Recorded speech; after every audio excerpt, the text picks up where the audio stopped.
morning students. Again welcome to this maths class. Hope you all are fine and do your work regularly with these videos. Today we discuss exercise 7.2 of chapter 7 triangle of class 9th. Property of isosceles triangles. ठीक है, तो first of all discuss करते हैं कि what is isosceles triangles. After that उसकी जो properties है वो डिस्कस करेंगे वन बाय वन. तो लेट स्टार्ट. ठीक है, ट्रायंगल है isosceles. Triangles which have two equal sides A, B and C. ठीक है, कि कोई भी दो साइड्स इक्वल हो, A B is equal to A C, तो उस ट्रायंगल को आप क्या बोलोगे? Isosceles triangle. ठीक है, तो अब इस ट्रायंगल्स की कुछ प्रॉपर्टीज हैं वो यहाँ मैंने राइट की हैं, वो वन बाय वन डिस्कस करते हैं और उनका प्रूफ भी करते हैं. ठीक है, तो फर्स्ट प्रॉपर्टी है कि in isosceles triangle angle opposite to equal sides are equal. ठीक है, मीन्स अगर ट्रायंगल में दो साइड्स आपके पास इक्वल हैं तो थ्योरम क्या है कि दोनों के सामने का एंगल भी इक्वल होगा. ए बी के सामने एंगल सी और ए सी के सामने एंगल बी. ठीक है, ये इक्वल होगा. ये आपका फर्स्ट पार्ट है. सिमिलरली सेकंड पार्ट में अगर कोई आपके पास एक ट्रायंगल है, उस ट्रायंगल में दो एंगल इक्वल है, सपोज कीजिए angle B equal to angle C, तो इस थ्योरम का कन्वर्स क्या हो जाएगा कि जो एंगल इक्वल है तो सामने वाली साइड्स जो है वो भी इक्वल हो जाएंगी. A C is equal to A B. ठीक है, तो इस वीडियो में हम इन दोनों थ्योरम्स का जो प्रूफ है वो स्टेप बाय स्टेप डिस्कस करते हैं. ठीक है, तो पहले फर्स्ट स्टार्ट करते हैं कि अगर टू साइड्स इक्वल हैं ट्रायंगल में तो उनका सामने का जो एंगल्स है वो इक्वल कैसे होता है और क्यों होता है. ठीक है,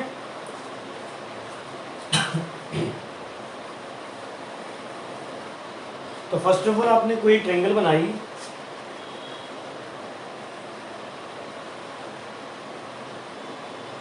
ए बी और सी. ठीक है, और कंडीशन क्या गिवन है कि आपके पास जो दो साइड्स हैं कोई भी दो इक्वल है. मैंने अज्यूम कर लिया कि जो ए बी और ए सी इक्वल है. ठीक है, तो फर्स्ट स्टेप आप लिखोगे given in triangle A B C, A B और ए सी जो है वो इक्वल है. तो प्रूफ में है कि जो इनके सामने के एंगल्स हैं वो भी इक्वल होंगे. Angle C is equal to angle B. ठीक है, तो उसके लिए थोड़ी सी कंस्ट्रक्शन कर रहा हूं मैं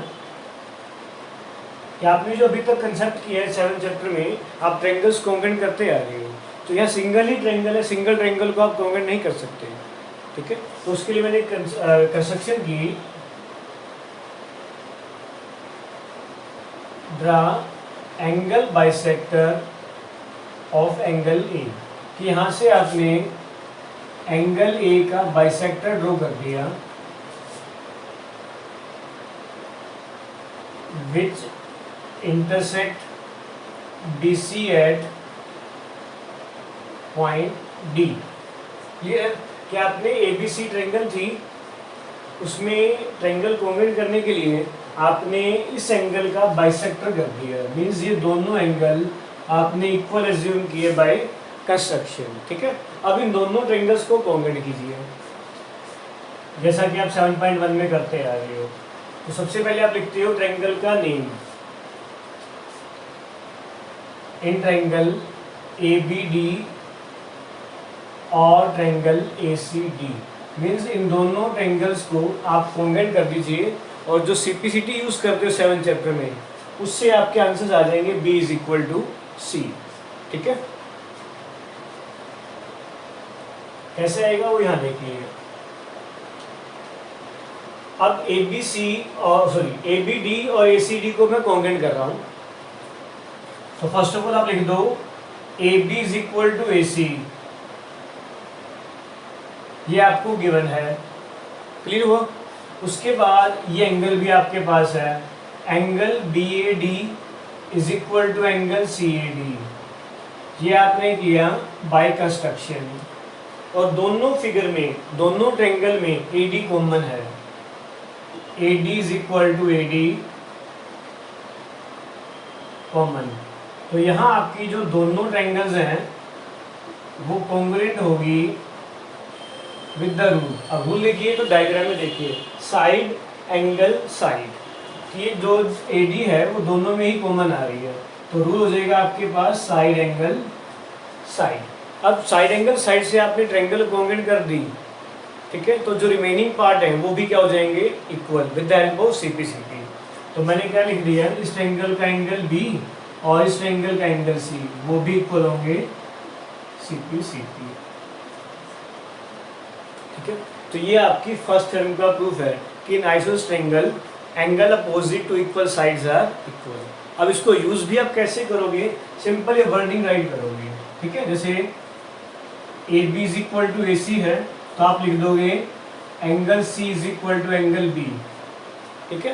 ये पूरी वर्डिंग राइट नहीं करनी, डायरेक्ट जो शॉर्टकट है angles opposite to equal sides, बस इसको यूज कीजिए और आपका डायरेक्ट जो आंसर्स है वो आ जाएंगे, ठीक है। अब हम स्टार्ट कर रहे हैं इसी का ही कन्वर्स पार्ट कि अगर एक ट्रायंगल में दो एंगल इक्वल हैं तो दोनों के जो सामने की साइड है वो भी क्या होगी, इक्वल। क्लियर है, तो इन दोनों को ही अब आप प्रूफ कर रहे हैं।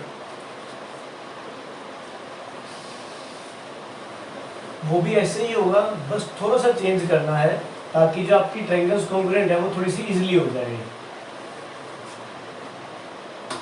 अब यहाँ आपके पास एक सिंपल ट्रायंगल है, वहां तो गिवन था आइसोसेलेस ट्रायंगल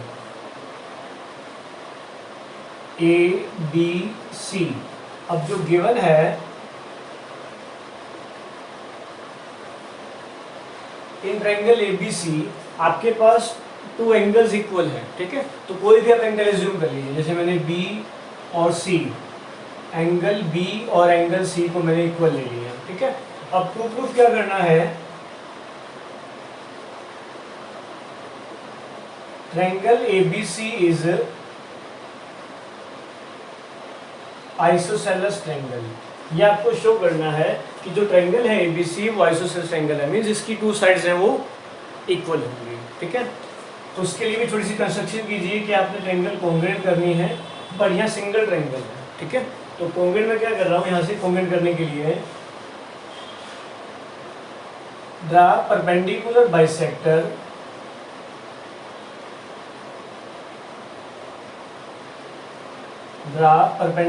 बाइसेक्टर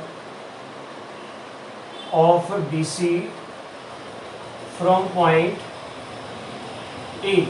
मीन्स यहाँ से आपने जो लाइन ड्रॉ की वो लाइन ऐसी ड्रॉ की कि ये परपेंडिकुलर भी है और बाइसेक्टर भी है, ठीक है।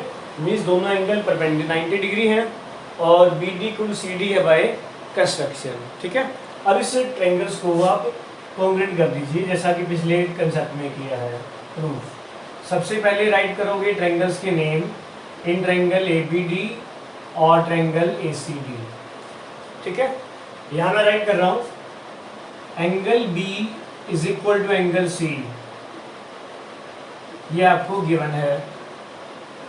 BD is equal to CD because AD is perpendicular bisector, ठीक है। और ADB और ADC मीन्स ये दो एंगल आपके कितने हो जाएंगे, ईच 90 डिग्री, ठीक है। तो 3 पार्ट्स हो गए, तो मीन्स आपकी जो ट्रायंगल्स हैं वो कॉन्ग्रुएंट होगी, ABD congruent to triangle ACD।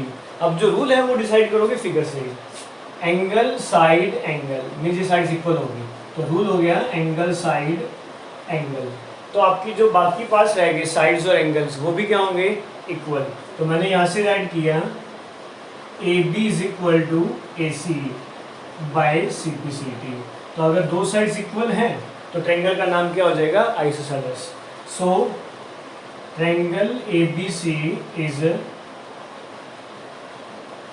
Isosceles triangle. तो ये आपकी सेकंड थ्योरम है, ठीक है। अब इस थ्योरम को यूज कैसे करोगे, अगर ट्रायंगल के अंदर दो एंगल इक्वल हैं, ठीक है, कोई भी दो एंगल इक्वल, जैसे सपोज करो मैंने एक ही जगह C ले लिया कि पूरा एंगल और C इक्वल है, तो सामने की जो साइड है एंगल A के सामने क्या हो जाएगा, BC और एंगल C के सामने AB, वहां आपने जैसे लिखा था angle opposite to equal side, अब यहाँ क्या लिख दोगे, sides opposite to equal angles. ठीक है, तो ये आपकी सेकंड थ्योरम का प्रूफ है, इसको देख लीजिएगा। कोई डाउट हो तो आप मुझे पर्सनली व्हाट्सएप कर सकते हो या नीचे कमेंट बॉक्स में राइट कीजिए, आपको सोल्यूशन मिल जाएगा। और आपका जो होमवर्क है वो भी यही है, solve these two theorems of 7th chapter. Okay, thanks for watching my video and have a nice day.